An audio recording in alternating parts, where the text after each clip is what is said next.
I would like to thank Craig J for sending me the story right here that is coming out of Iowa.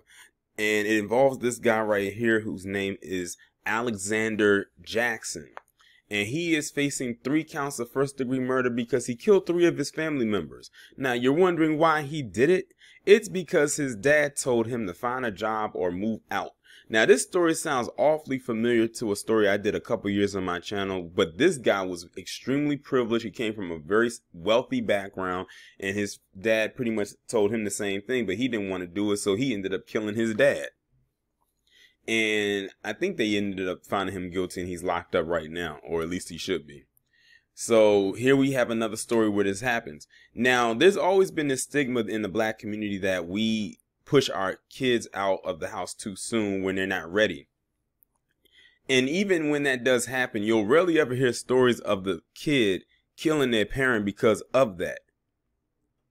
But when it comes to PC and their kids and they go through that same thing, they will not only take out the one who told them to get out, but they'll find a way to take out the whole family if they can, such as the one we're about to talk about right here. So I'm about to get into it.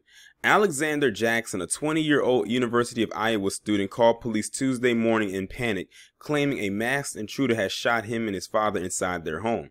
When Cedar Rapids officers arrived at the scene, they found Jackson's parents and his 19-year-old sister, a high-achieving student who introduced then-presidential candidate Andrew Yang during his 2019 visit to Iowa, fatally shot in different rooms of the expansive house. Jackson had suffered a gunshot wound to the foot after what he insisted was a struggle over the rifle with the mysterious man. Police, however, now believe it was actually Jackson who murdered his father, 61-year-old Jan Jackson, his 68-year-old mother Melissa Jackson, and their daughter Sabrina Jackson. Has been charged with 3 counts of first-degree murder and is being held in Lynn County Jail on a $3 million bond.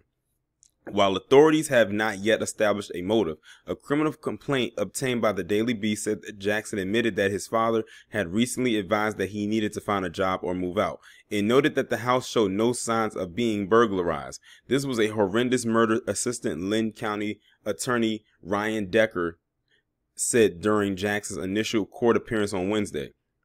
This is more than just a murder. It was an execution of the defendant's mother, father, and sister. Furthermore, the defendant's concocted story of a phantom burglar shows the defendant acted out of malice and calculated intent to get away with these murders. According to the complaint, officers arrived at the scene at around 8:23 a.m. Tuesday after Jackson's frantic call about a male intruder. Officers, however, instead found his 3 slain family members. They recovered a .22 caliber semi-automatic rifle believed to be the murder weapon. Jackson told authorities that he woke up to the sound of gunfire and was shot in the foot during a struggle with a masked man over the rifle. He told police he and his father had cleaned the rifle the night before and left it on the fireplace overnight. More like he did it and he left it there overnight. The incident sent shockwaves through the Jackson family quiet suburban community. A candlelight vigil has been planned for Wednesday night at Kennedy High School, which Jackson and his sister attended before they both went to the University of Iowa. In 2019, Sabrina made local headlines when she introduced Yang, who is now running for New York City mayor, during his discussion with State Senator Rob Hogg about climate change. According to Iowa's Starting Line, the then senior then described how she first heard about Yang on a podcast and was immediately enthralled. And I'm trying to bypass the part when they're giving more backstory that's outside of the story. But it says, the Daily Beast could not find any prior criminal history for Jackson or any of his family members in Iowa. On Wednesday, police said that he was put on suicide watch, but noted that the practice is standard for new inmates facing a possible life sentence for their accused crimes. Jackson's next expected court hearing is on June 25th. Oh, they gonna throw his ass up the river. I can already, he's done. He is done. Cause like that first degree, they can easily prove that he planned this. My thing is,